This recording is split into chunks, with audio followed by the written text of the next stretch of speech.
Hello students, very good evening to all of you. मैं हूं are के गिरी, आपका मैथमेटिक्स गुरु। पिनाकल ट्यूटोरियल में आप सभी का स्वागत है। बच्चों, आज के लेक्चर में हम लोग करेंगे composite functions and invertible function. ठीक है ना? तो बिना देर किए हुए चलिए शुरू करते हैं। ठीक है बच्चों, आज हम लोग क्या क्या पढ़ेंगे ये देख लीजिए। ऐसे तो हमने बता दिया कि आज के लेक्चर में हम लोग कंपोजिट फंक्शंस और इन्वर्टिबल फंक्शन पढ़ने वाले हैं, लेकिन उसमें भी कुछ कुछ टॉपिक्स हैं उनके साथ जो कि हमें पढ़ना है। देखिए, पहले हम लोग पढ़ेंगे कंपोजिट फंक्शन क्या है। ठीक है, इसके बाद प्रॉपर्टीज ऑफ कंपोजिट फंक्शंस की प्रॉपर्टी। ठीक है, इसके बाद हम लोग पढ़ेंगे इन्वर्टिबल फंक्शन या इन्वर्स ऑफ ए फंक्शन। ठीक है, इसके बाद हम लोग देखेंगे method to find the inverse of a function. कोई भी फंक्शन आपके पास गिवन रहेगा तो उसका इन्वर्स कैसे निकालेंगे वो तरीका हम लोग जानेंगे। उसके बाद how to show the given function is invertible, कैसे दिखाएंगे कि कोई दिया हुआ फंक्शन इन्वर्टिबल है, ये भी जानेंगे हम लोग। ठीक है ना? और लास्ट में हम लोग पढ़ेंगे properties of invertible function. Invertible function के जितने भी प्रॉपर्टीज हैं वो सारे प्रॉपर्टीज डिस्कस करेंगे। ठीक है बच्चा? ठीक है, चलिए तो आगे बढ़ते हैं हम लोग। तो सबसे पहले हम लोग क्या पढ़ने वाले हैं? Composite function. कंपोजिट फंक्शन क्या होता है? देखिए क्या कहता है, डेफिनेशन कहता है a function f A to B and g B to c, है ना? दो फंक्शन है हमारे पास। एक है एफ जो ए से बी में डिफाइंड है, दूसरा फंक्शन है जी जो बी से सी में डिफाइंड है।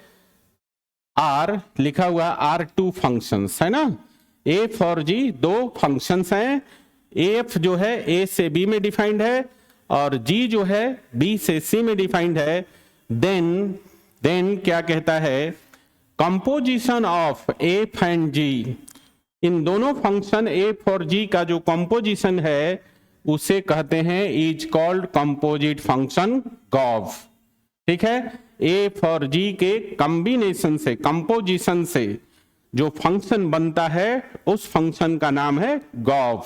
ठीक है, और ये क्या होता है, is defined from the set a to c. और ये जो एफ और जी के कंपोजिशन से जो फंक्शन बनता है गॉव, कंपोजिट फंक्शन गॉव, वो कहां से कहां डिफाइंड होगा? ए से सी में डिफाइंड होगा। क्लियर? चलिए एक बार फिर से इसको समझिए बहुत ही आसान और सरल तरीके से। हमारे पास दो फंक्शंस हैं एफ और जी। एफ जो है ए से बी में डिफाइंड है और जी जो है आपका बी से सी में डिफाइंड है। तो एक तीसरा फंक्शन डिफाइंड होगा ए से सी में जो कि एफ और जी का कंपोजिशन होगा और इसका नाम क्या है? गॉव। इसे ही हम लोग बोलते हैं कंपोजिट फंक्शन। समझ में आया?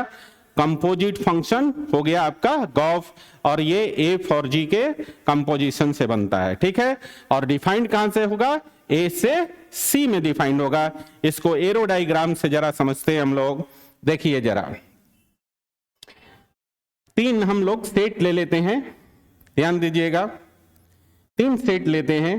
देखो, एक सेट अपना ये है ए, दूसरा सेट लेते हैं बी, ये है हमारा दूसरा सेट बी, और फिर तीसरा सेट ले लेते हैं सी। ठीक है, डेफिनेशन के अनुसार कहता है कि एफ जो फंक्शन है ये ए से बी में डिफाइंड है।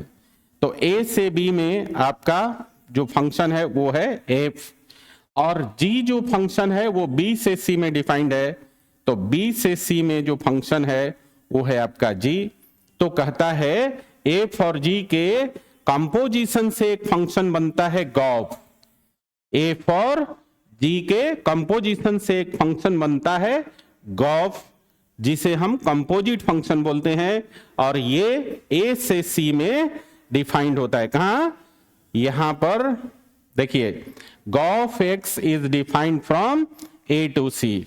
जो गॉफ होता है वो ए से सी में डिफाइंड होता है। तो देखिए ए से सी में डिफाइंड होगा, यहां से ए से सी में, देखिए ए से सी में जो डिफाइंड होगा इसको बोलेंगे गॉफ। क्या बोलेंगे? गॉफ। ठीक है, ए से सी में जो फंक्शन डिफाइंड होगा उसका नाम होगा गॉफ। ठीक है, बात समझ में आ गई?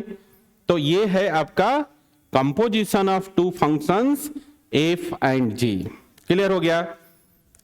तो देखो अब यहां एक चीज और भी समझिए, अगर मान लीजिए कि यहां पर सेट ए में कोई एलिमेंट एक्स है तो यहां पर बी में वो हो जाएगा एफ एक्स, और यहां पर क्या होगा, ए से बी में जाएगा तो कितना हो जाएगा एफ एक्स, और एफ एक्स जब सी में जाएगा तो ये हो जाएगा g of f x, g of f x. आई बात समझ में? तो ये जो यहां जब आता है तो बन जाता है गॉफ, मतलब ए से सी में जब गया तो ये बन गया गॉफ। ठीक है, ठीक है बच्चा? तो यहां पर हमने देखा कि गॉफ ऑफ एक्स को हम क्या लिखते हैं? F of g x, f of g x. ठीक है, गॉफ ऑफ एक्स का मतलब f of g x. Clear हो गया ना? चलिए एक बार फिर से आपको थोड़ा सा समझ लीजिए, एक बार फिर से समझाता हूं। अगर हमारे पास दो फंक्शन है एफ और जी, एफ ए से बी में डिफाइंड है, जी बी से सी में डिफाइंड है, तो एक तीसरा फंक्शन डिफाइंड होगा ए से सी में जो कि एफ और जी का कंपोजिशन होगा, और इसे बोलते हैं कंपोजिट फंक्शन गॉफ। ठीक है, अगर कोई एलिमेंट एक्स लेते हैं हम ए में तो बी में क्या मिलेगा? एफ एक्स मिलेगा, और बी का जो एफ एक्स है वो सी में जी ऑफ एफ एक्स मिलेगा, जिसे हम गॉफ बोलते हैं। और ये कहां से कहां डिफाइंड होगा? ए से सी में डिफाइंड होगा। ठीक है, तो ये था आपका कंपोजिट फंक्शन एफ और जी का कंपोजिशन। ठीक है ना?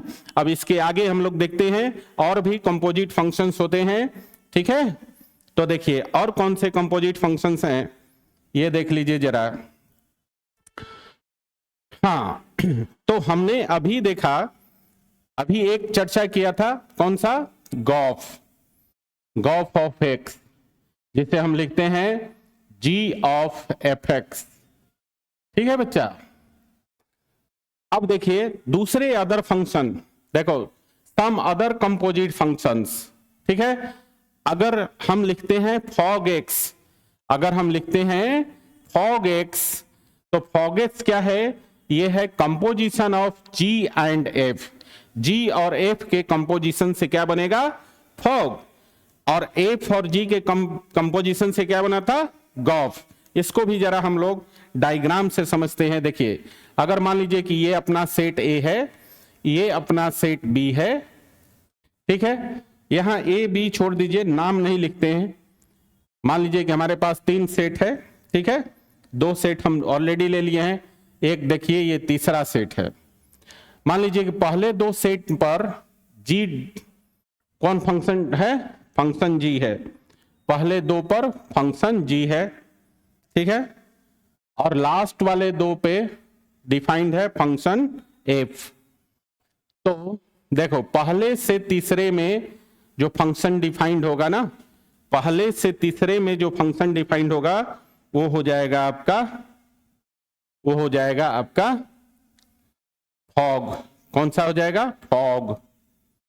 ठीक है, तो ये देखा ना आपने, फॉग एक्स। फॉग एक्स का मतलब composition of g and f, g और एफ के कंपोजिशन से बनता है फॉग। इसी प्रकार से अगर आप यहां पर एक्स लेते हैं तो इसमें आपका मिलेगा जी एक्स, और इधर आ जाएगा तो ये आपका हो जाएगा एफ ऑफ जी एक्स। क्या हो जाएगा? F of g x. ठीक है बच्चा?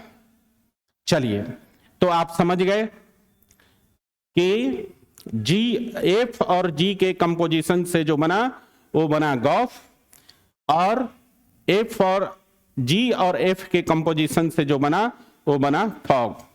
ठीक है ना। देखो यहां पर एक बात और समझना है कि जब भी हम कंपोजिट फंक्शन का नेमिंग करते हैं ना, तो फंक्शन जिस डायरेक्शन में डिफाइंड होता है, नेमिंग ठीक उसके अपोजिट डायरेक्शन में डिफाइंड होता है।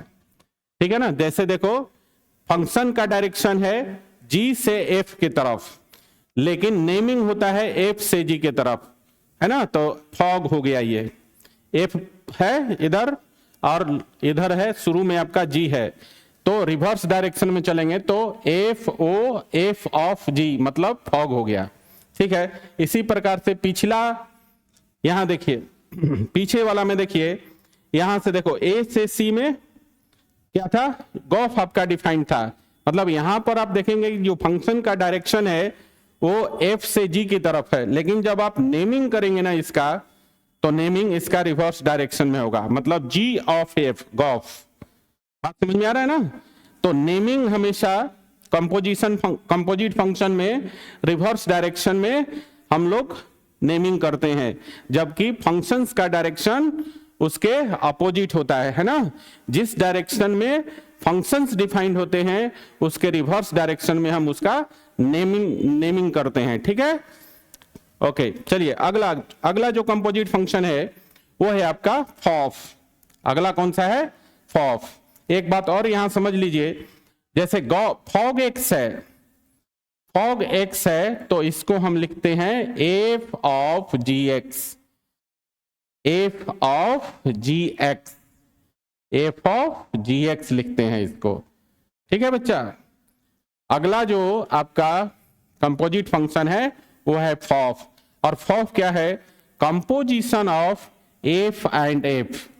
यहां पर दोनों ही फंक्शन सेम फंक्शन एफ है, समझ गए ना। तो इस दोनों के एफ और एफ के कंपोजिशन से, ठीक है ना, दोनों सेम फंक्शन है और उसका नाम क्या है, एफ है, तो दोनों सेम फंक्शन एफ के कंपोजिशन से बनता है फॉफ। अब इसका डायग्राम आपको देखना है तो चलिए दिखाता हूं डायग्राम। देखिए यहां पर ये एक सेट है, एक दूसरा सेट है और एक तीसरा सेट है। एक सेकंड, थोड़ा सा इसको हम लोग मिटाते हैं। ठीक है, इधर थोड़ा सा करते हैं। देखिए एक सेट है अपना, देखो यहां पर दूसरा सेट और है तीसरा सेट, ये हो गया 3 सेट। ठीक है। यहां देखिए पहले 2 पर एफ डिफाइंड है और फिर लास्ट 2 पर भी एफ डिफाइंड है, तो एफ और एफ का कंपोजिशन करना है, तो एफ और एफ के कंपोजिशन से क्या बनेगा, फॉफ। आई बात समझ में। अगर आपको ये देखना है कि अगर हम इसमें पहले वाले सेट में एक्स लेते हैं तो दूसरे वाले सेट में ये बन जाएगा आपका एफ एक्स, और फिर दूसरे से तीसरे सेट में जब जाएगा तो ये बन जाएगा एफ ऑफ एफ एक्स। ठीक है। तो एफ ऑफ एफ एक्स क्या कहलाया, फॉफ कहलाया। क्लियर है ना।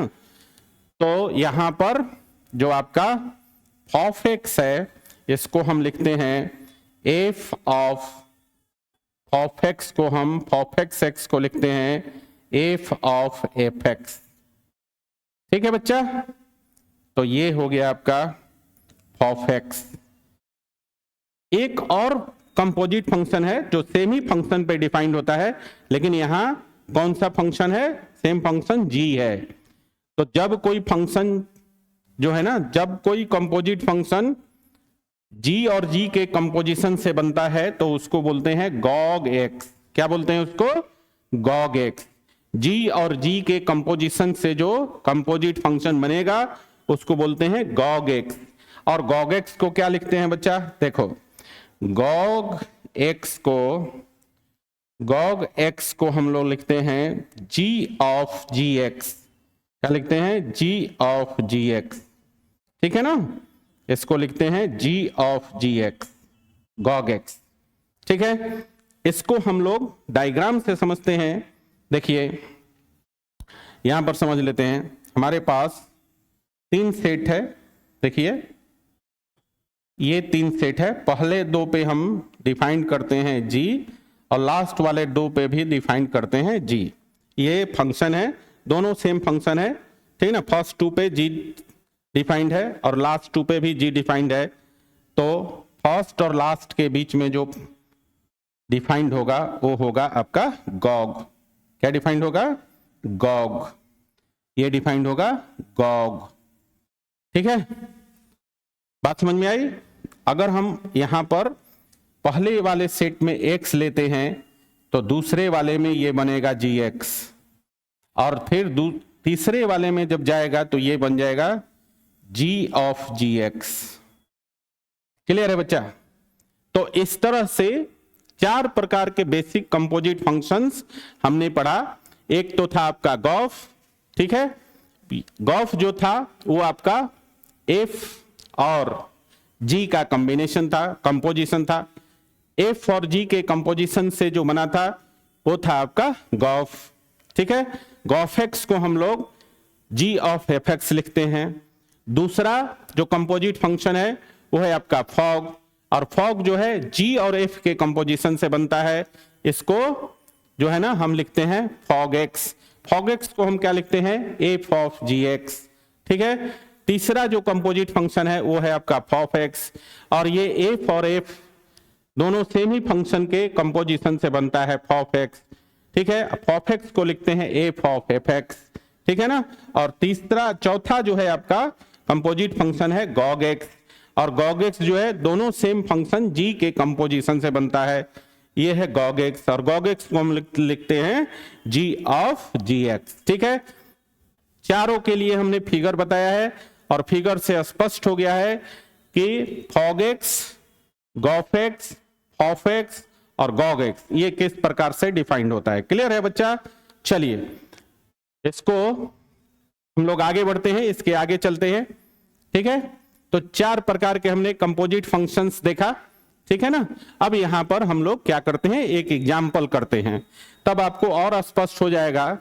ठीक है ना, और स्पष्ट हो जाएगा कि किस प्रकार से हम लोग फॉफेक्स, फॉगेक्स, गॉफेक्स और गॉगेक्स कैसे निकालते हैं। ठीक है, तो देखिए यहां पर एक क्वेश्चन है, वो क्वेश्चन है find g o f, f o g, f o f and g o g, चारों निकालना है, गॉफ, फॉग, फॉफ और गॉग।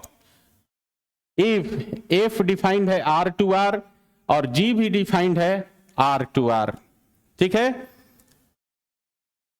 आर गिवन बाई, देखिए एफ एक्स दिया हुआ है cos एक्स और जी एक्स दिया हुआ है 3x², और लास्ट में क्या करना है, so that g o f x, g o f not equal to f o g, g o f और फॉग बराबर नहीं है, ये दिखाना है आपको। ठीक है, तो देखिए यहां पर अगर सेट्स दिया रहता तो जरूरी था हम लोग उसका एरो डायग्राम बनाते, है ना, सेट्स के फॉर्म में डायग्राम बना के, एरो डायग्राम बनाकर उसका कंपोजिशन निकालते। ठीक है ना, यहां पर एक्सप्रेशन के फॉर्म में दिया है, एफ एक्स जो फंक्शन गिवन है, एफ एक्स दिया हुआ है cos x और जी एक्स का मान दिया हुआ है 3x²। तो हम लोग यहां डायरेक्टली कैलकुलेट कर सकते हैं। ठीक है ना, गॉफ, फॉग, फॉफ और गॉग डायरेक्टली कैलकुलेट कर सकते हैं विदाउट एरो डायग्राम। ठीक है बच्चा, तो देखिए यहां पर करते हैं हम लोग। आपके पास जो गिवन है आपका f x is equal to cos x, ये दिया हुआ है, और एक और दिया हुआ है g x is equal to 3x², g x is equal to 3x² दिया है। तो हमको पहला निकालना है गॉफ एक्स, है ना, पहले निकालना है क्या, गॉफ एक्स, गॉफ एक्स, खाली गॉफ लिखा हुआ है इसका, और एक्स क्यों लिखा है, क्योंकि यहां पर जो फंक्शन है ना वो एक्स में है, फंक्शन किस में है, एक्स में है, इसलिए गॉफ को हम गॉफ एक्स लिख सकते हैं। ठीक है ना, अगर यहाँ पे फंक्शन का वेरिएबल कोई और होता, जैसे मान लीजिए कि f z is equal to cos z होता, तो हम यहाँ पे गॉफ जेड लिखते। ठीक है, तो यहाँ पर जो गॉफ लिखा हुआ है इसका मतलब ये कौन सा वेरिएबल उठाएगा, जो फंक्शंस के वेरिएबल हैं, समझ रहे हैं ना, तो गॉफ को हम लोग गॉफ एक्स लिखेंगे। तो हमें निकालना है गॉफ एक्स, पहला पूछ रहा है, तो गॉफ एक्स को हम क्या लिखते हैं, अभी हमने पीछे बताया कि गॉफ एक्स को लिखते हैं जी ऑफ एफ एक्स। ठीक है, ध्यान से समझिएगा। गॉफ एक्स को हम लिखते हैं जी ऑफ एफ एक्स, और यहां ध्यान दीजिए, यहां पर जो एफ एक्स है उसका मान रखेंगे तो क्या हो जाएगा, देखिए जी ऑफ, और एफ एक्स का वैल्यू है कॉस एक्स, एफ एक्स का वैल्यू है कॉस एक्स। अब क्या करेंगे, अब देखिए अब हो गया जी कॉस एक्स, क्या हो गया जी कॉस एक्स। अब हम करेंगे क्या कि जी एक्स में जहां भी एक्स है ना वहां पे हम लोग कॉस एक्स डाल देंगे, जी एक्स में जहां एक्स है वहां कॉस एक्स डाल देंगे, तो हमें मिल जाएगा जी ऑफ कॉस एक्स। तो कितना हो जाएगा बताइए, जी एक्स में एक्स के जगह कॉस एक्स डालना है, तो जी एक्स का वैल्यू 3x स्क्वायर है, और x के जगह क्या डालना है cos x, और इसका स्क्वायर कर दीजिए। तो अब हम इसको लिखेंगे, देखिए कितना 3, और cos x का होल स्क्वायर करेंगे तो ये लिखते हैं cos स्क्वायर x। तो ये आपका मान निकल गया, किसका मान निकल गया, cos x का मान निकल गया। आई बात समझ में। चलिए इसी प्रकार से हम आगे के कंपोजिट फंक्शंस को देख लेते हैं।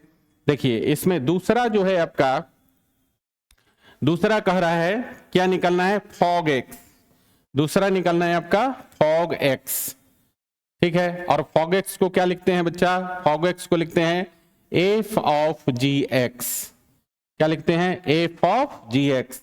अब क्या करेंगे, देखो यहां पर जी एक्स का मान रखेंगे, तो जी एक्स का मान कितना है, जी एक्स का मान है 3x स्क्वायर, तो ये हो जाएगा f of 3x square.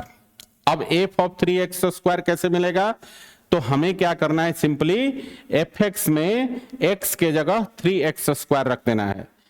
F of 3x square कैसे मिलेगा, तो एफ एक्स में x के जगह 3x स्क्वायर रख देना है, तो कितना हो जाएगा बताइए, एफ एक्स का मान है cos x, और x के जगह क्या रखना है 3x स्क्वायर, ठीक है।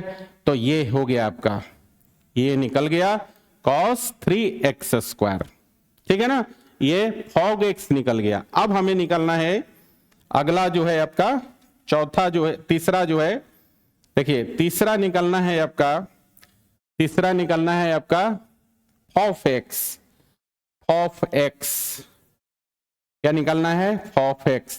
और फॉफ x निकालने के लिए क्या करेंगे, इसको क्या लिखते हैं बच्चा, F of f x, f of f x.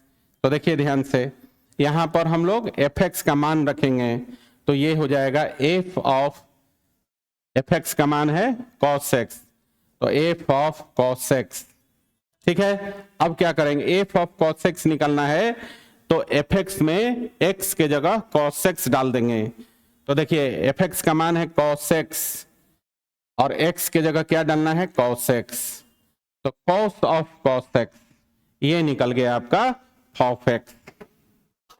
Clear है, ये निकल गया आपका फॉफ x। ओके, चलिए आगे बढ़ते हैं, अगला देखते हैं चौथा।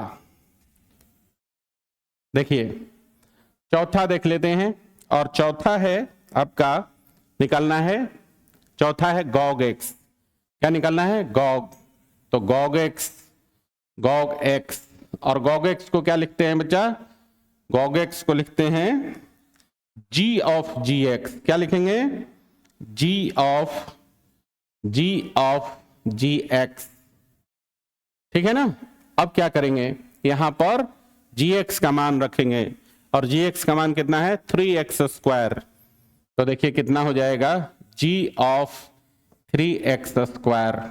अब कैसे निकलेगा g ऑफ 3x स्क्वायर, तो g ऑफ 3x स्क्वायर निकालने के लिए क्या करेंगे, gx में x के जगह 3x स्क्वायर रख देंगे, gx में x के जगह 3x स्क्वायर रख देंगे, तो gx का वैल्यू है 3x स्क्वायर, और x के जगह क्या रखेंगे 3x स्क्वायर, और इसका होल स्क्वायर हो जाएगा। तो देखिए gx में x के जगह 3x स्क्वायर रख दिया, तो अब कितना हो जाएगा, ये हो गया 3, और इनटू 3x स्क्वायर का स्क्वायर करेंगे तो 9x टू दी पावर 4 हो जाएगा, और इन दोनों को गुना करेंगे 3 इंटू 9 होता है 27, तो 27x टू दी पावर 4 हो गया। समझ में आया। तो ये जो है दो फंक्शन था एफ एक्स और जी एक्स, और हमें निकालना था g o f x, f o g x, f o f x and g o g x. तो इस तरह से जब भी फंक्शन एक्सप्रेशन के फॉर्म में दिए हों तो आपको जरूरत नहीं है उसके एरो डायग्राम बनाने का, ठीक है ना। आप डायरेक्टली जो है ना कॉन्सेप्ट के अनुसार आप सभी जो है कंपोजिट फंक्शंस के मान निकाल सकते हैं, ठीक है।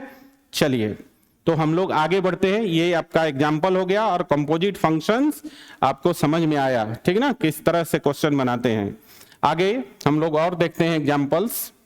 देखिए अब यहां पर देखिए इस एग्जाम्पल में क्या दिया हुआ है, यहां पर दिया हुआ है कि आपका यहां पर f एक फंक्शन है जो a से b में डिफाइंड है और g एक फंक्शन है जो b से c में डिफाइंड है, ठीक है ना। और किस तरह से डिफाइंड है कि f का मान दिया हुआ है, देखिए फंक्शन f का मान दिया हुआ है रोस्टर फॉर्म में और फंक्शन g का भी मान दिया हुआ है रोस्टर फॉर्म में। तो फाइंड करना है गॉफ, है ना, जहां पर a का मान दिया हुआ है, b का मान दिया हुआ है और c का मान भी दिया हुआ है, ठीक है। अच्छा इस क्वेश्चन को हम लोग थोड़ा बाद में करते हैं, पहले देखते हैं पहले वाले क्वेश्चन में एक बात और भी छूट गया है। देखिए पहले वाला क्वेश्चन में एक और बात दिया हुआ था, क्या दिया हुआ था, so that g o f not equal to f o g. तो आप देखिए गॉफ जो आपने निकाला है, गॉफ कहां निकाला है, ये वाला गॉफ का वैल्यू है देखिए यहां पर 3 cos स्क्वायर एक्स और फॉग देखिए यहां पर फॉग का वैल्यू है cos 3x स्क्वायर। देखो गॉफ का वैल्यू है 3 cos स्क्वायर एक्स, फॉग का वैल्यू है cos 3x स्क्वायर। दोनों मान सेम नहीं है, सेम नहीं है ना। तो आप जो है आप यहां लिख सकते हैं, देखिए यहां पे लिख देता हूं, ये पार्ट छूट गया था, कोई दिक्कत नहीं। देखिए यहां लिखेंगे आप फ्रॉम 1 and 2 वी गेट, और क्या मिला आपका, आप देख रहे हैं कि जो गॉफ है, गॉफ का जो मान है वो फॉग के मान के बराबर नहीं है। गॉफ का वैल्यू कितना आया है 3 cos स्क्वायर एक्स और फॉग का वैल्यू आया है cos 3x स्क्वायर। तो दोनों मान बराबर नहीं है, इसलिए गॉफ फॉग के बराबर नहीं होगा। तो ये बात भी प्रूव्ड हो गई है ना, और ये छोटा सा पार्ट छूट गया था। चलिए अगले क्वेश्चन पे चलते हैं, ठीक है।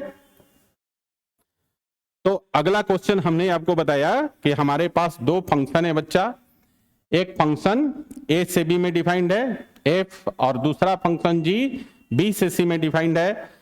फंक्शन f का मान रोस्टर फॉर्म में दिया है, इसी तरह से फंक्शन g का मान भी रोस्टर फॉर्म में दिया है, जहां सारे सेट्स दिए हुए हैं, सेट a दिया हुआ है, सेट b दिया हुआ है और सेट c दिया हुआ है, ठीक है।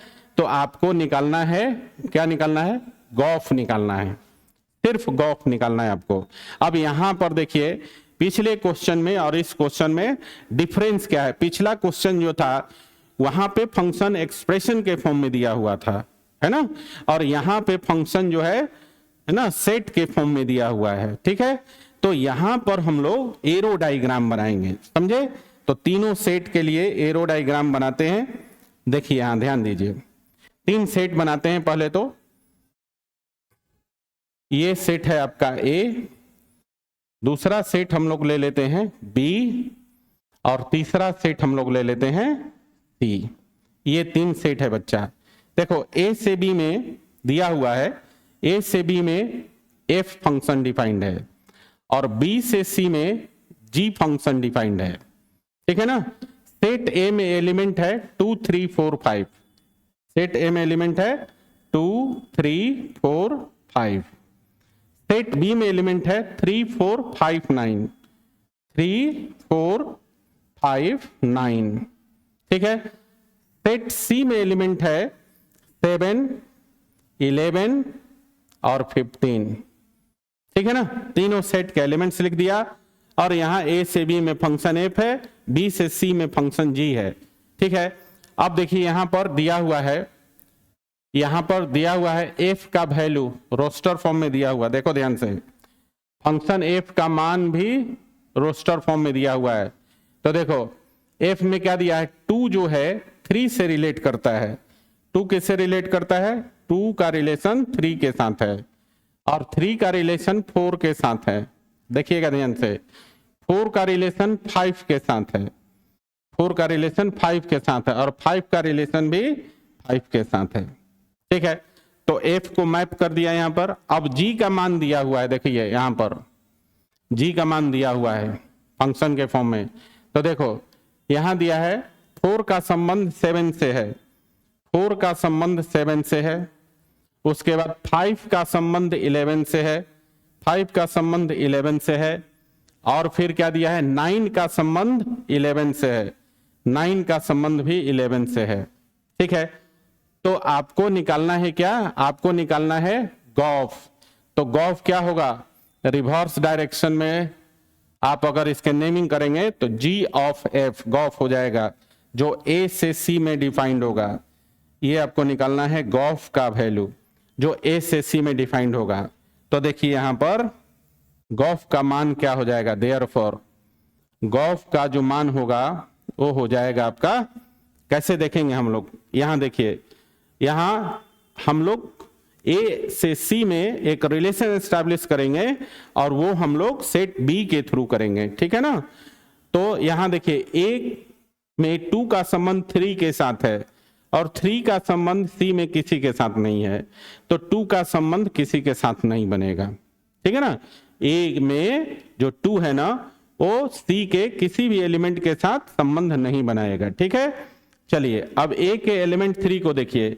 3 का संबंध B में 4 के साथ है और 4 B का 4 जो है वो C के 7 के साथ संबंध बनाता है, तो 3 का संबंध A से C में 7 के साथ बनेगा। तो पहला एलिमेंट यहां मिल गया बच्चा, वो मिल गया 3 7। ठीक है, चलिए गॉफ का पहला एलिमेंट मिल गया 3 7। अब आगे चलते हैं A के एलिमेंट 4 पे। 4 का संबंध 5 से है, 4 का संबंध 5 से है B में, और B का जो 5 है वो C के 11 के साथ संबंध रखता है। तो A से C में आप देखेंगे 4 का संबंध 11 के साथ हो गया। तो 4 का संबंध किसके साथ बन रहा है? 11 के साथ बन रहा है। ठीक है, फिर आगे बढ़ते हैं। A का एलिमेंट 5 को देखते हैं। 5 का संबंध 5 B में 5 के साथ है और B का 5 जो है फिर से 11 के साथ संबंध रखता है। तो 5 का संबंध 11 के साथ बनेगा A से C में। तो 5 का संबंध 11 के साथ बनेगा A से C में। ठीक है बच्चा, तो ये आपका निकल गया, ये आपका निकल गया गॉफ। ठीक है, बस इतना ही करना था। ठीक है ना?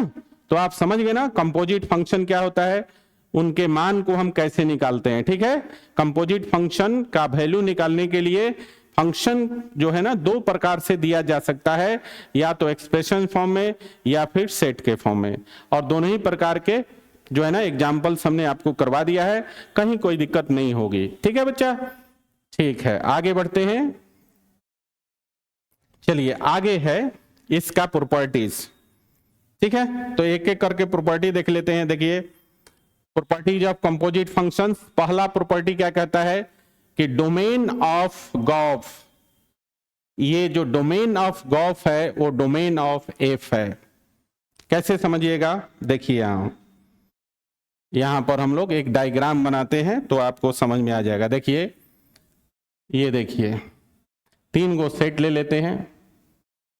ठीक है, यहां पर A से B में F है, नाम दे दीजिए B और C, और B से C में G है। ठीक है, और A से C में हो जाएगा गॉफ। ठीक है ना?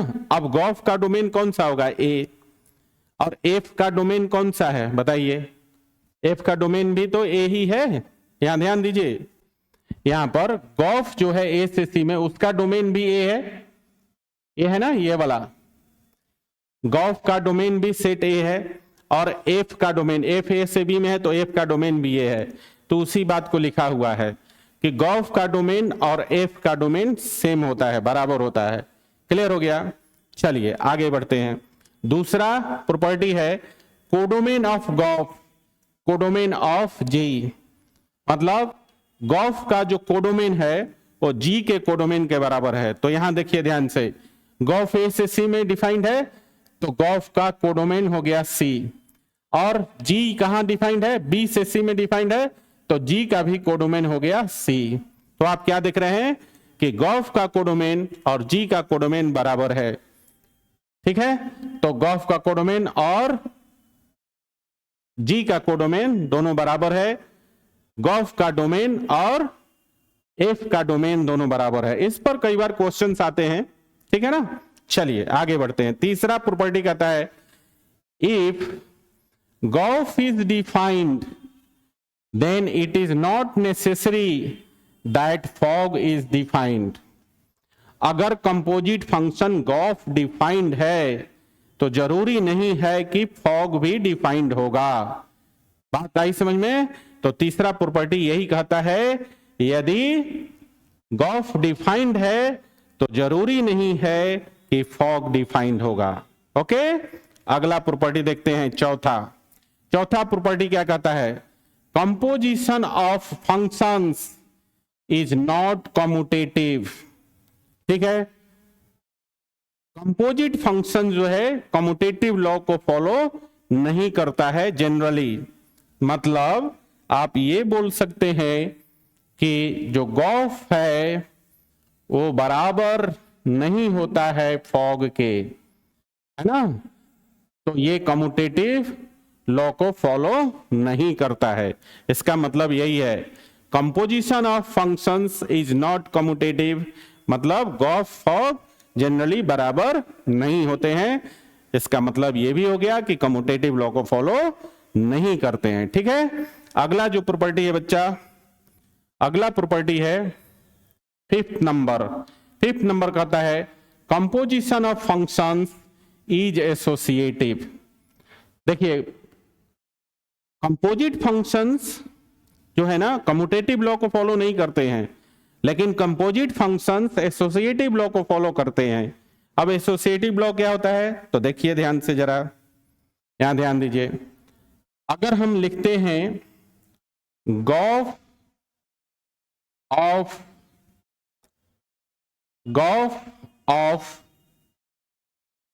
ऐसे, अगर हम लिखते हैं इसको गॉफ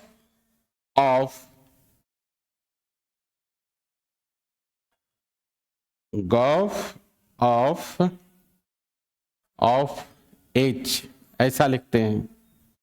ठीक है, देखो यहां पर तीन फंक्शन ले लिया है ना, जी, एफ, जी और एच।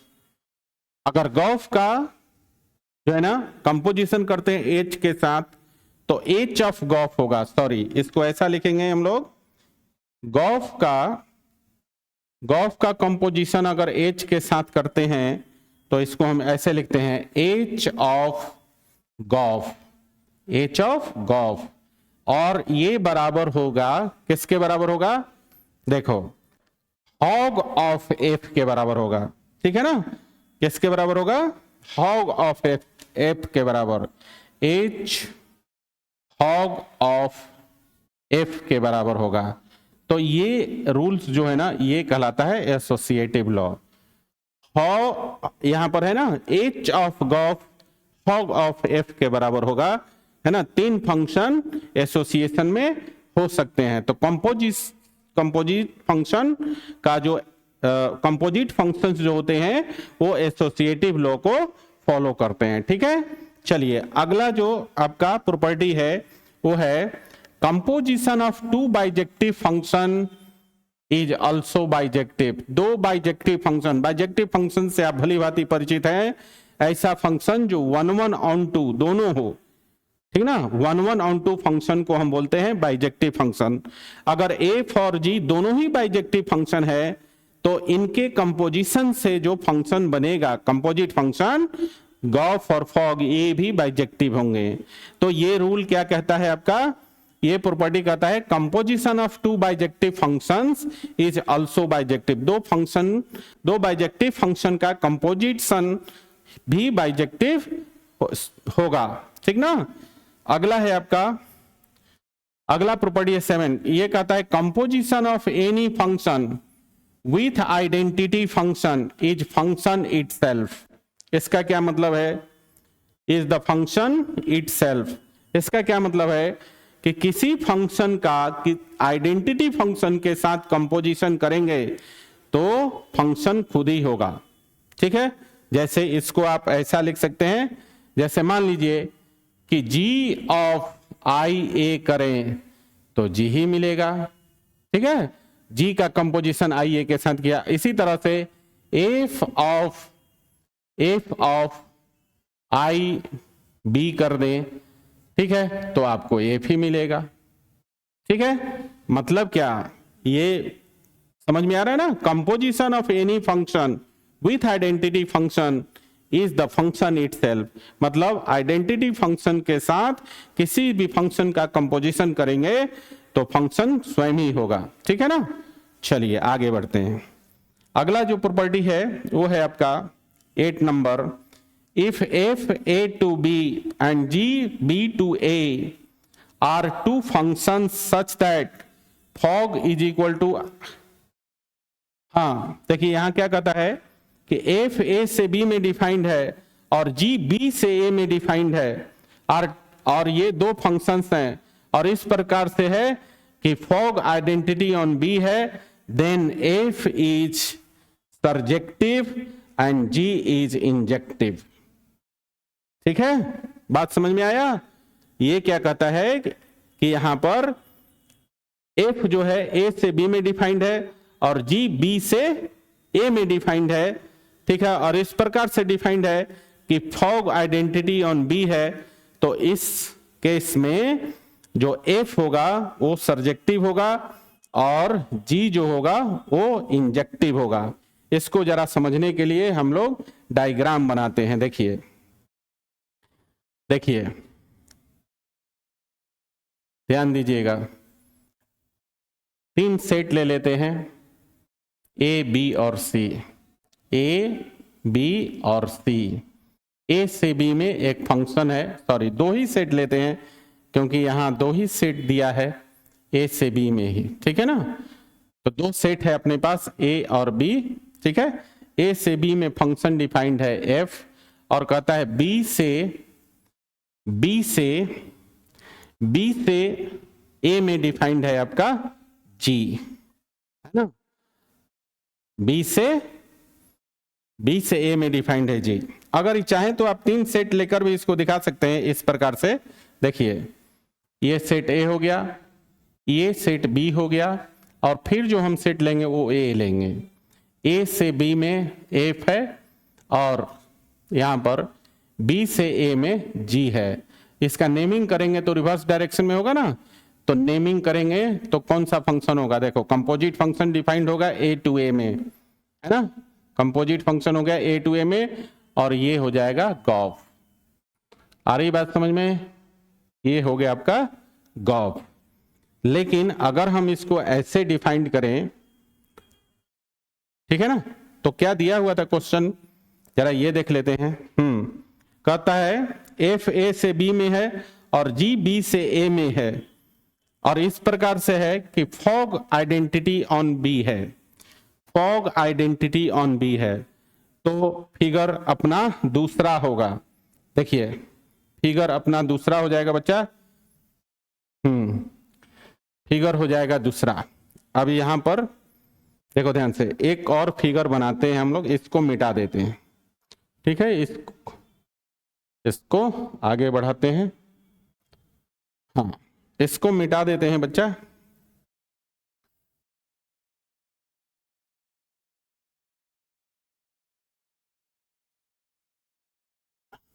इसको मिटा देते हैं। ठीक है, देखिए इसको इस तरह से दिखाना होगा, पहले हमें लेना होगा बी, और फिर लेना होगा अपना ए, और फिर अपना होगा बी।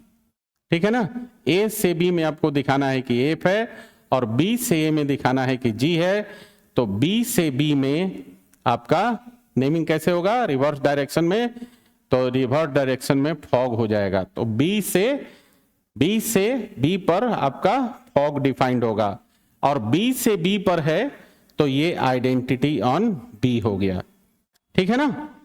क्वेश्चन, पिछले क्वेश्चन में आपसे यही कह रहा है कि ए से बी में एफ है और बी से ए में जी है और फॉग आइडेंटिटी ऑन बी है, ठीक है। तो एफ जो होगा आपका इंजेक्टिव होगा और एफ जो होगा आपका सर्जेक्टिव होगा और जी आपका इंजेक्टिव होगा।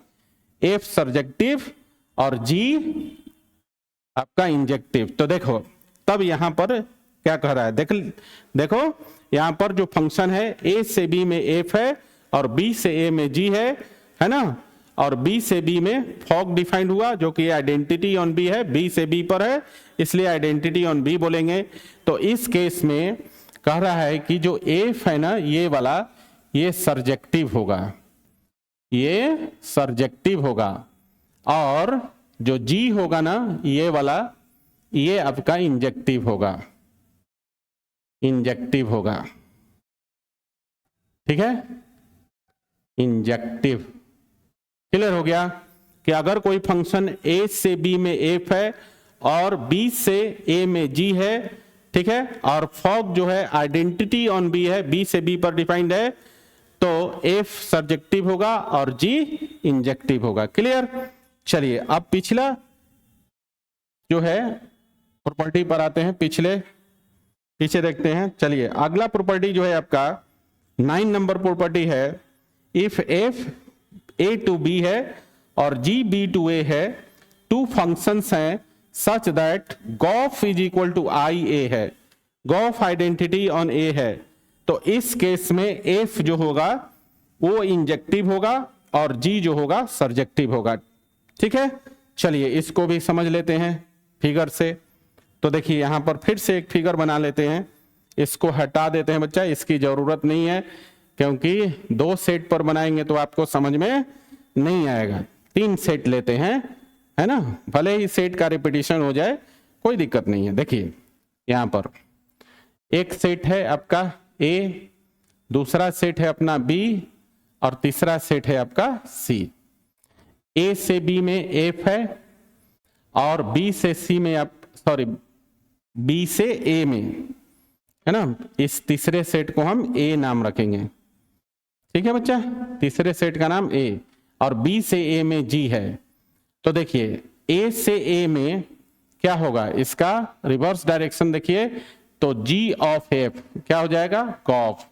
तो ए से ए में डिफाइंड होगा गॉफ, और गॉफ क्या है, ए से ए में है तो आइडेंटिटी ऑन ए हो गया। तो प्रॉपर्टी अपना यही तो कहता है, प्रॉपर्टी कह रहा है कि एफ ए टू बी और जी बी टू ए ये हमारे पास 2 फंक्शंस हैं, और इस प्रकार से कि गॉफ जो है वो आइडेंटिटी ऑन ए है, देन एफ इंजेक्टिव होगा और जी सर्जेक्टिव होगा, ठीक है। तो यहां देख रहे हैं ना, ए से बी में एफ है और बी से ए में जी है ना, तो ए से ए में आइडेंटिटी ऑन ए हो गया, गॉफ हो गया, ठीक है। तो इसमें कहता है कि जो एफ है अगर ऐसा है तो ये जो एफ है ना ये इंजेक्टिव होगा, एफ इंजेक्टिव होगा और जी जो है वो सर्जेक्टिव होगा, ठीक है बच्चा। तो ये था आपके total properties of composite functions, है ना, सारे प्रॉपर्टी डिस्कस हो गया। ये टोटल 9 प्रॉपर्टीज थे, ये सारे के सारे डिस्कस हो गए। ओके चलिए आगे बढ़ते हैं। आगे है आपका इन्वर्टिबल फंक्शन या inverse of function. Invertible function क्या है, या इसे हम इन्वर्स ऑफ फंक्शन भी बोलते हैं, ठीक है ना। तो चलिए देखते हैं डेफिनेशन क्या कहता है। If A to B is bijective function, f जो ए से बी में डिफाइंड है वो बाइजेक्टिव फंक्शन है। बाइजेक्टिव का मतलब एफ जो है 1 ऑन 2 फंक्शन है, ठीक है। तो क्या कहता है कि then there exist another function g B to a. देखो यहां साथ के साथ हम लोग फिगर बना लेते हैं। देखो ये है आपका ए, ये सेट हो गया बी, और एक सेट और ले लेते हैं ए, ठीक है। देखिए यहां ध्यान दीजिए, ए से बी में फंक्शन एफ है और बी से ए में एक फंक्शन जी है, ठीक है, इसको चाहे तो आप ऐसे भी दिखा सकते हैं, तीसरा सेट ना लेकर, है ना, इसको हटा ही देते हैं, ठीक है ना, इधर ही बैक में डिफाइन कर देते हैं। ठीक है, देखिए यहां डिफाइन कर लेते हैं, और यहां पर जो है ये है जी। देखो ए से बी में एफ है और बी से ए में जी है ना। और ये कब होगा, कह रहा है कि जो एफ फंक्शन है ना ए से बी में, ये जो फंक्शन है एफ ए से बी में, ये अगर बाइजेक्टिव है तब, ऐसे नहीं। एफ ए टू बी अगर बाइजेक्टिव फंक्शन है तो क्या होगा, एक और फंक्शन एग्जिस्ट करेगा जी बी टू ए, ये वाला। अगर ए से बी में एफ जो फंक्शन है वो बाइजेक्टिव है तो बी से ए में भी एक फंक्शन एग्जिस्ट करेगा g, such that gof is equal to identity on a. तो देखो जी, एफ और जी का हमने बताया था कंपोजिशन क्या होता है, composition of f and g हम बोलते हैं gof. Composition of f and g होता है गॉफ।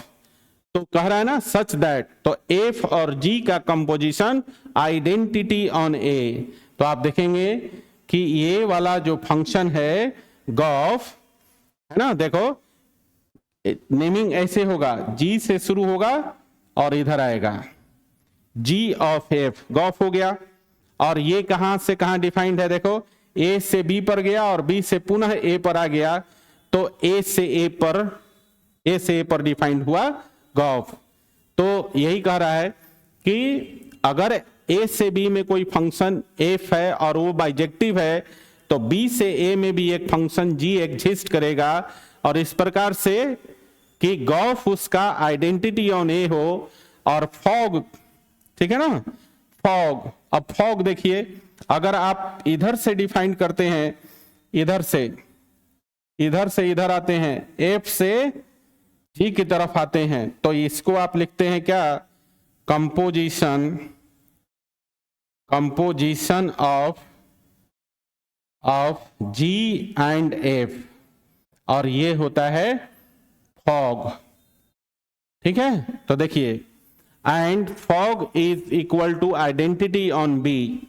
तो देखो, तो यहां से जी से चला, जी और एफ का कंपोजिशन करेंगे तो देखो डायरेक्शन फंक्शन का है इधर और नेमिंग होगा उल्टा, तो फॉग हो जाएगा। ठीक है, तो फॉग जो देखेंगे आप, फॉग कहां से कहां डिफाइंड है, देखो ध्यान से, इधर से चला, है ना, लेकिन आप देखेंगे कि डायरेक्शन बता रहा है कि आपका, ठीक है, फॉग का डायरेक्शन जी से एफ के तरफ, जी से एफ के तरफ। तो आप देखेंगे कि ये डिफाइंड हो रहा है बी से बी पर। किस पर डिफाइंड हो रहा है, बी से बी पर। ठीक है बच्चा, तो यहां आप क्या देख रहे हैं कि जो गॉफ है वो आइडेंटिटी ऑन ए है, जो फॉग है वो आइडेंटिटी ऑन बी है। तो इस कंडीशन में ये जो फंक्शन जी होता है ना, ये वाला, ये एफ के इनवर्स के बराबर होता है। क्लियर हो गया?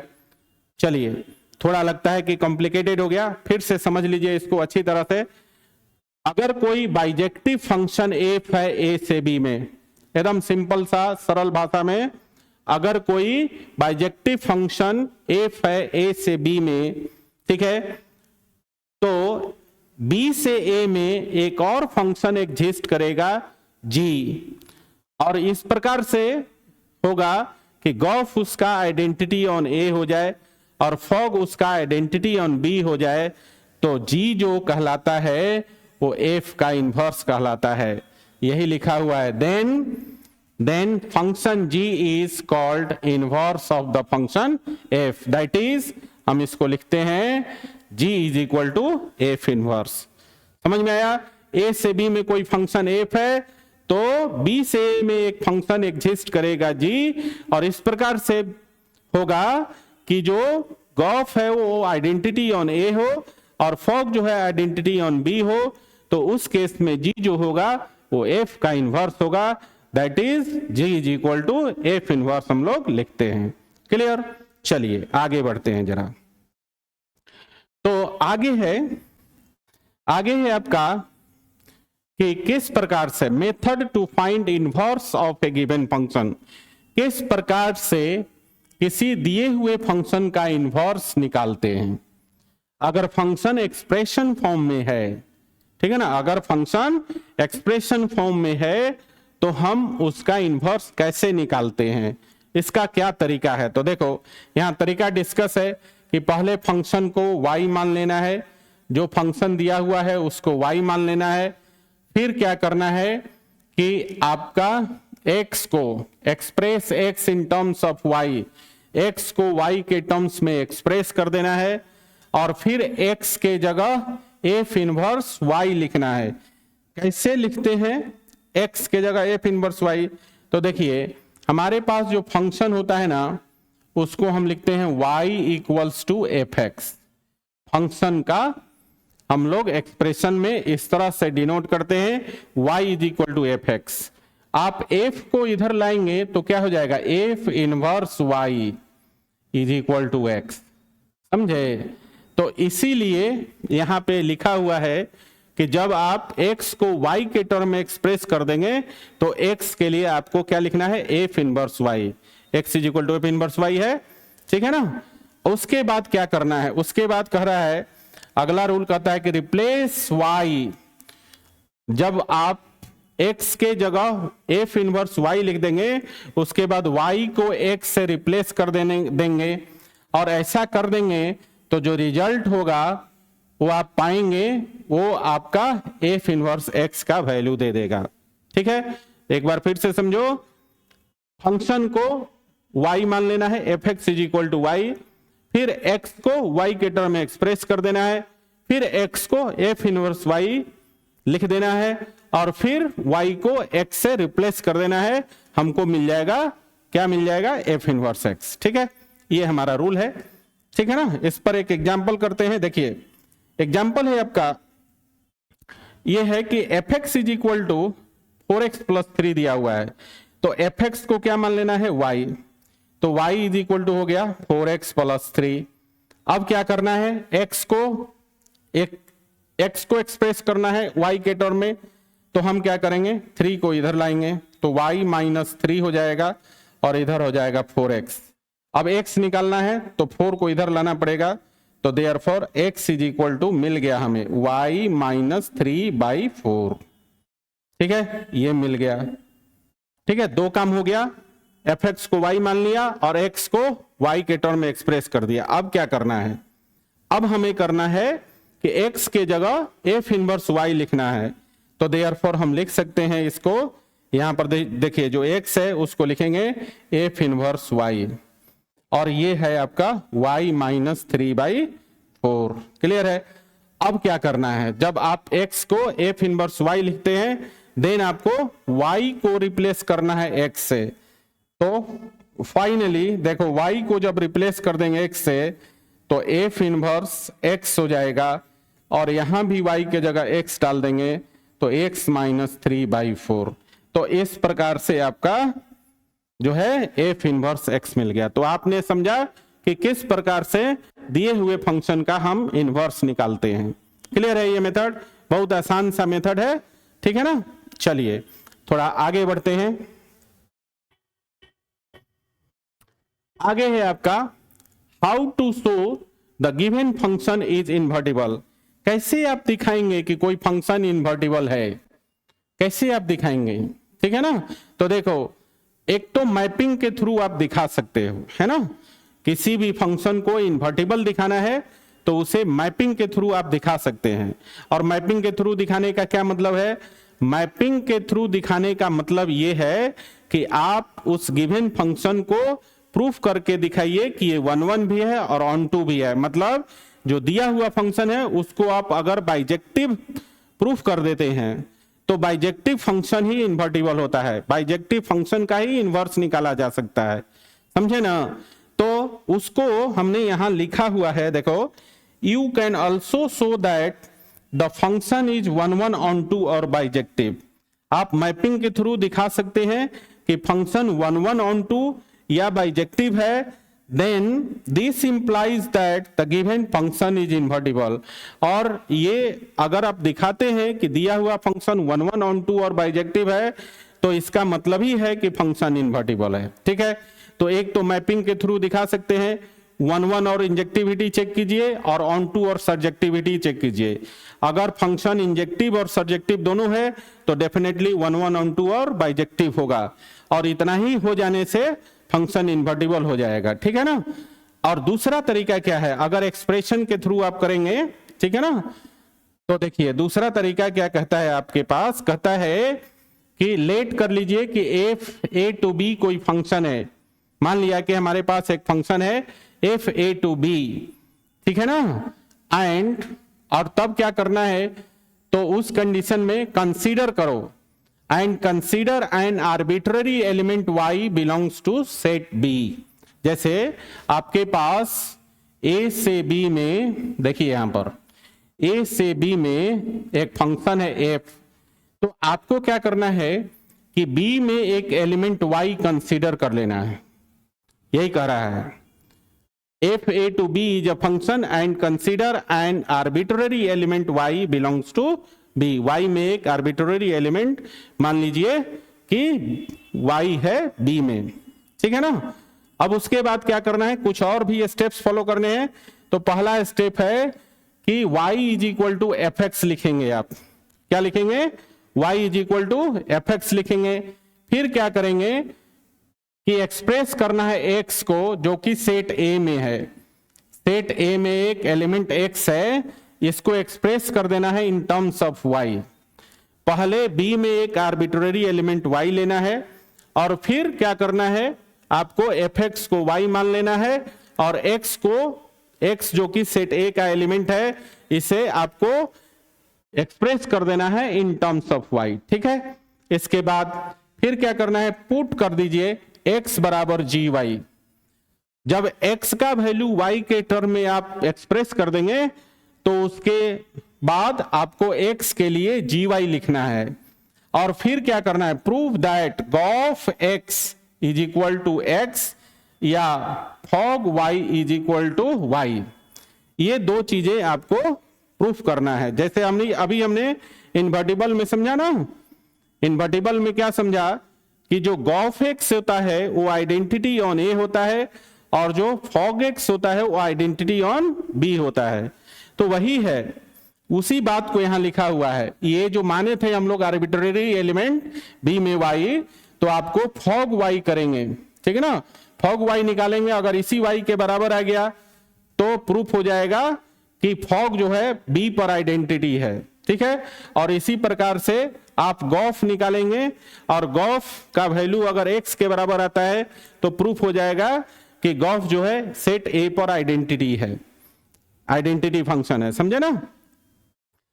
तो कह रहा है कि अगर ऐसा आप दिखा देते हैं, ठीक है ना, x का वैल्यू जी वाई रखने के बाद आप अगर दिखाते हैं कि गॉफ का वैल्यू x है और फॉग का वैल्यू y है, तो this shows that g o f is equal to identity on A, जो अभी हमने आपको बताया, and f o g is equal to identity on B, ठीक है, which implies that f is invertible and g is inverse of f. और इसका मतलब ये होता है, अगर आप ऐसा करते हैं तो इसका मतलब ये है कि जो है एफ जो है इन्वर्टिबल है और जी जो है एफ का इनवर्स है। क्लियर। तो ये था आपका रूल कि किस तरह से आप किसी गिवन फंक्शन को इन्वर्टिबल प्रूफ कैसे करेंगे, ठीक है ना। तो दो तरीका हमने बताया, एक तो आप मैपिंग के थ्रू कर सकते हैं, फंक्शन को 1 1 on 2 और बाइजेक्टिव प्रूफ कर दीजिए तो इन्वर्टिबल प्रूफ हो जाएगा, या फिर ये जो तरीका है इसके थ्रू आप जाएंगे तो प्रूफ हो जाएगा। तो चलिए एक एग्जाम्पल कर लेते हैं बच्चा, क्लियर हो जाएगा। देखिए हमारे पास एक फंक्शन है और वो फंक्शन R2R है। यहां कह रहा है so that the function R2R defined by, और फंक्शन डिफाइंड है यहां fx is equal to 3x + 1/2 is invertible. ठीक है, तो देखिए इसको हम लोग, एक तो तरीका हमने जो शुरू में बताया कि 1 1 ऑन 2 और बाइजेक्टिव प्रूफ कर दीजिए, तो वो मैपिंग के थ्रू आप करना है, इंजेक्टिविटी और सर्जेक्टिविटी चेक करके कर लीजिएगा। ठीक है, ये आपके लिए होमवर्क है। ठीक है ना, हम आपको ये जो दूसरा मेथड बताया उसके थ्रू करके दिखाता है। तो देखिए जरा, fx को क्या मान लेना है, y is equal to fx मान लेना है। तो कितना हो जाएगा, y का वैल्यू हो गया 3x प्लस 1/2। और क्या करना है, x को यहां पर आप लेट लिख सकते हैं, y belongs to set b। ठीक है, अब जो x है, जो सेट a का एलिमेंट है, उसको एक्सप्रेस करना है इन टर्म्स ऑफ y।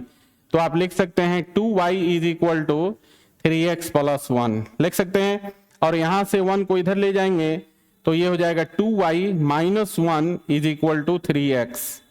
ठीक है ना, अब आपको x निकालना है तो 3 को भी इधर लाना होगा, तो यहां से x का जो वैल्यू है वो हो जाएगा आपका 2y माइनस 1/3। ये आपका x निकल गया, ये जो वैल्यू है आपका x का मान हो गया बच्चा। ठीक है, अब आपसे कह रहा है उस नियम में, देखिए इस नियम में क्या कह रहा है कि जब आप x को y के टर्म में एक्सप्रेस करेंगे तो x को gy मान लेना है। x को क्या मान लेना है, gy। तो देखो ध्यान से, तो यहां पर x को देयरफॉर हम क्या करेंगे, x का वैल्यू gy लिखेंगे। तो gy इज इक्वल टू हो जाएगा आपका 2y माइनस 1/3। fx को हम लोग यहां देखो, fx का वैल्यू जो था वो था आपका 3x प्लस 1/2, और इसको हम लोग फंक्शन 1 मानते हैं और इसको फंक्शन 2 मान लेते हैं। ठीक है बच्चा, तो देखो fx मालूम है और gy मालूम है। अब हमें क्या दिखाना है बच्चा, हमें दो चीजें दिखानी है। देखो अगर x को gy मान लेते हैं तो प्रूफ कर दो कि gof x is equal to x है और fog y is equal to y है। तो पहले गॉफ x निकालते हैं। ठीक है, तो देखिए यहां, तो देयरफॉर गॉफ x को क्या लिखते हैं बच्चा, g ऑफ fx, और fx का मान यहां रख दीजिए। fx का मान कितना है, देखिए यहां पर ये है आपका g ऑफ, और ये हो जाएगा आपका 3x प्लस 1/2। ठीक है, ये आपका g ऑफ 3x प्लस 1/2। अब क्या करेंगे, अब g ऑफ 3x प्लस 1/2 निकालना है, तो gy में y के जगह ये रखना है, gy में y के जगह 3x प्लस 1/2 रखेंगे। तो देखिए जरा ध्यान से,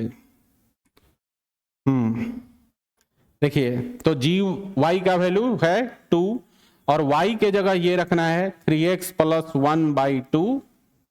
ठीक है, और पहले से कितना है -1 और बटा कितना है 3। तो देखिए कितना हो जाएगा, ये 2 से 2 कैंसिल हो जाएगा और 3x प्लस 1 -1 तो बचेगा खाली 3x। ठीक है ना, ये +1 और -1 भी कैंसिल हो जाएगा, 3x/3, और ये हो गया 3 कैंसिल हो गया x। तो बच्चा आपने क्या देखा यहाँ पर आपने देखा कि गॉफ जो है, गॉफ x का वैल्यू x आ गया। ठीक है, तो एक बात तो प्रूफ हो गया, ये आपको लिख सकते हैं ये तीसरा। ठीक है, तो gof x is equal to x। देखिए यहां पर जो रूल कहता है कि prove that gof x is equal to x, तो हमने दिखा दिया कि gof x is equal to x है। अब हमें क्या दिखाना है, अब हमें दिखाना है बच्चा कि fog y is equal to y। ठीक है, fog y is equal to y। ठीक है ना, चलिए इसको देख लेते हैं। देखिए तो निकालते हैं फॉग y। तो देखो फॉग y को हम लोग क्या लिखते हैं, f of gy, f of gy। तो यहां पर हम वैल्यू gy का डालेंगे, तो gy का वैल्यू कितना है बच्चा, ये है आपका f ऑफ, क्या लिखेंगे, gy का वैल्यू है 2y माइनस 1/3। ठीक है, अब देखो f ऑफ 2y माइनस 1/3 कैसे मिलेगा, तो fx में x के जगह 2y माइनस 1/3 लिखना है। तो देखिए कितना हो जाएगा मान इसका 3 और x के जगह 2y माइनस 1/3 और पहले से +1 है और बटे 2 तो देखिए क्या होगा, इस 3 से ये 3 कैंसिल हो जाएगा और +1 और -1 ये कैंसिल हो जाएगा, बचेगा आपका 2y/2 और यहाँ 2 से 2 कैंसिल होके बचेगा y। तो बच्चा यहां पर आपने क्या देखा, यहां पर आपने देखा देखो कि फॉग y का वैल्यू कितना आ गया y, ठीक है, और ये हो गया आपका चौथा। तो आप 3 और 4 से देख रहे हैं, सारे रूल्स हमने फॉलो किया जो मेथड में दिया हुआ था, ठीक है। पहले हम b में एक आर्बिट्रेरी एलिमेंट y मान लिया, फिर fx को y मान लिया, ठीक है ना, फिर x को एक्सप्रेस कर दिया y के टर्म में। उसके बाद हमने दिखाया कि gof x is equal to x है और fog x is equal to fog y is equal to y है, और इतना कर देने से आपका ये प्रूफ हो जाता है। उसमें लिखा हुआ है कि this implies that the function f is invertible and g is the inverse of f, ठीक है ना। तो 3 और 4 से ये प्रूफ हो गया कि ये जो फंक्शन आपका है, ये वाला फंक्शन वो इन्वर्टिबल है, ठीक है। तो कोई भी फंक्शन अगर एक्सप्रेशन के फॉर्म में दिया है और आपको दिखाना है कि ये फंक्शन इन्वर्टिबल है, तो आप इस मेथड से कर सकते हैं या फिर आप मैपिंग के थ्रू 1 1 on 2 और बाइजेक्टिव दिखा सकते हैं, ठीक है। ठीक है बच्चा, आगे चलते हैं। ये क्लियर हो गया, समझ में आया? चलिए आगे बढ़ते हैं। तो इन्वर्टिबल फंक्शन बच्चा लगभग समाप्त हो गया। अब है इसकी प्रॉपर्टी। तो देखिए प्रॉपर्टी क्या है, इतना ही आपको पढ़ना था, ठीक है ना, तो बहुत कम ही तो पढ़ना है। चलिए इसका प्रॉपर्टी कहता है, पहला प्रॉपर्टी है इसका only bijective function is invertible. तो पीछे भी डिस्कस किया गया कि सिर्फ बाइजेक्टिव फंक्शन का ही इन्वर्स निकाला जा सकता है, ठीक है ना। उसी बात को लिखा हुआ है कि bijective function, only bijective function is invertible, सिर्फ बाइजेक्टिव फंक्शन का ही इन्वर्स एग्जिस्ट करेगा, बाकी किसी का नहीं करेगा। आप डेफिनेशन में पीछे जाके डेफिनेशन में देखेंगे तो लिखा हुआ है कि अगर f a to b एक बाइजेक्टिव फंक्शन है तो b से a में एक फंक्शन g एग्जिस्ट करेगा, ठीक ना, ये लिखा हुआ है। तो फंक्शन बाइजेक्टिव होगा तभी उसका इन्वर्स होगा, ठीक है। तो पहला प्रॉपर्टी क्लियर हो गया। दूसरा प्रॉपर्टी कहता है कि inverse of any function is unique, किसी भी फंक्शन का इन्वर्स सिर्फ एक ही होता है, एक से ज्यादा नहीं होता है, समझ गए ना। तो किसी भी फंक्शन का सिर्फ और सिर्फ एक ही इन्वर्स निकाल सकते हैं, ठीक है। अगला प्रॉपर्टी आपका inverse of inverse function is function itself. Inverse of inverse function is function itself का मतलब हो गया, देखिए इसका मतलब होता है कि किसी इन्वर्स फंक्शन का इन्वर्स निकाल देंगे तो फंक्शन खुद ही आ जाएगा। बात समझ में आया? इसी को बोलते हैं इन्वर्स ऑफ इन्वर्स फंक्शन, और inverse of inverse function function के बराबर होता है, ठीक है। चलिए आगे क्या कहता है बच्चा, domain of F inverse range of F होता है। जो इन्वर्स का जो डोमेन होता है ना, वो फंक्शन के रेंज के बराबर होता है। जो इन्वर्स का डोमेन होता है फंक्शन के रेंज के बराबर होता है। और अगला कहता है कि range of inverse is equal to domain of the function. और जो फंक्शन का रेंज होता है, जो इन्वर्स का रेंज होता है वो फंक्शन के डोमेन, मतलब फंक्शन के डोमेन और रेंज और इन्वर्स का डोमेन और रेंज में अपोजिट रिलेशन होता है, समझे। मतलब जो इन्वर्स का डोमेन होगा वो फंक्शन का रेंज होगा, और जो इन्वर्स का रेंज होगा वो फंक्शन का डोमेन होगा। तो यहां पर जो 4 और 5 में जो दो प्रॉपर्टीज दिया हुआ है, ठीक है ना, ये वही है ना। इन्वर्स का डोमेन फंक्शन के रेंज के बराबर, फंक्शन का इन्वर्स का रेंज फंक्शन के डोमेन के बराबर, ठीक है। आगे है आपका कि अगर किसी कंपोजिट फंक्शन का आप इन्वर्स निकालते हैं, जैसे गॉफ का इन्वर्स निकालते हैं, तो रिवर्स डायरेक्शन में आपको लिखना पड़ेगा। पहले एफ का इन्वर्स ऑफ जी का इन्वर्स लिखना होगा। देखो गॉफ में जी ओ एफ लिखा हुआ है, जबकि यहां पर लिखा हुआ है f inverse of g inverse. तो किसी कंपोजिट फंक्शन का आप इन्वर्स निकालते हैं तो उसको रिवर्स डायरेक्शन में ऐसे लिखेंगे, है ना, गॉफ है तो पहले एफ का इन्वर्स करेंगे फिर आप जी का इन्वर्स करेंगे। तो गॉफ इन्वर्स ऑफ गॉफ को आप लिख सकते हैं inverse of f of g, inverse of g. इसी तरह से फॉग का इन्वर्स निकालना होगा तो आप रिवर्स डायरेक्शन में पहले जी का इन्वर्स लिखेंगे फिर ऑफ एफ का इन्वर्स लिखेंगे। समझ में आया? तो कंपोजिट फंक्शन का इन्वर्स लिखते हो तो आप इन्वर्स डायरेक्शन में लिखेंगे, ठीक है ना। जैसे गॉफ का इन्वर्स निकालना है तो पहले एफ का इन्वर्स निकालेंगे फिर जी का निकालेंगे। इसी तरह फॉग का इन्वर्स निकालना है तो पहले जी का निकालेंगे उसके बाद एफ का निकालेंगे। समझ गए? तो ये था आपके पास 7 प्रॉपर्टीज और इसी के साथ आपका 2 जो पार्ट था फंक्शन का, है ना, मैपिंग से अलग composite function and invertible function, ये दोनों पार्ट आपके हो गए समाप्त। अब रिलेशन फंक्शन में एक पार्ट और बचता है आपका बाइनरी ऑपरेशन का, ठीक है ना, उसे भी हम लोग कर लेंगे। लेकिन अभी तक हमने जो पढ़ा function, mapping of function, composite function और इन्वर्स फंक्शन, इन पर जितने भी क्वेश्चंस है ना सब्जेक्टिव में, लॉन्ग क्वेश्चन, शॉर्ट क्वेश्चन और ऑब्जेक्टिव क्वेश्चन, पहले हम लोग क्वेश्चंस करके फिर हम लोग बाइनरी ऑपरेशन पर आएंगे, ठीक है बच्चा। तो आज का लेक्चर होता है बच्चा एंड, है ना, आज का लेक्चर हो गया आपका एंड। और फिर हम लोग मिलेंगे नेक्स्ट लेक्चर में, और नेक्स्ट लेक्चर में जब हम आएंगे तो फंक्शन, है ना, मैपिंग ऑफ फंक्शन, उसके बाद है आपका कंपोजिट फंक्शन और इन्वर्स फंक्शन, इन सब पर लॉन्ग क्वेश्चन, शॉर्ट क्वेश्चन और ऑब्जेक्टिव क्वेश्चन के साथ मिलते हैं, ठीक है बच्चा। तो आज के लेक्चर में इतना ही, मिलते हैं फिर हम लोग नेक्स्ट लेक्चर में, बाय।